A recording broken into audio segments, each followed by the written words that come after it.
বন্ধুসকল, সকলোৱে জানে নয়ন নীলিম আৰু কুইন ভৰালীৰ এটি ভিডিঅ' ভাইৰেল হৈ পৰিছে। সঁচাই নয়ন নীলিমে কুইন ভৰালীক বিয়া পাতিবনে? আহক আমি এই ভিডিঅ'টোত সম্পূৰ্ণ কথা বিৱৰি ক'ম। এই যুৱতীগৰাকীৰ নাম হ'ল কুইন ভৰালী, এগৰাকী মডেলৰ। তেওঁৰ সৈতে লগ হৈছিল নয়ন নীলিমৰ বন্ধু চিনেমাৰ এটি মিউজিক ভিডিঅ'ৰ জৰিয়তে। বন্ধু চিনেমাত মিউজিক ভিডিঅ'ৰ জৰিয়তে দেখা হৈছিল। তেখেতে এই মিউজিক ভিডিঅ'ত কাম কৰিছিল।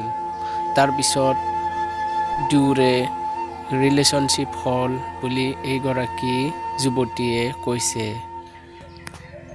এই যুৱতীগৰাকী অৰ্থাৎ কুইন ভৰালীৰ যিটো ভিডিঅ' ভাইৰেল হৈ পৰিছে, সেই ভিডিঅ'ত তেওঁ নিজ ইচ্ছাত ভাইৰেল কৰা নাই বুলি সকলো দৰ্শকসকলক জনাইছে। এই ভিডিঅ'টো তেওঁ সম্পূৰ্ণ নিজ ইচ্ছাত কৰা নাছিল।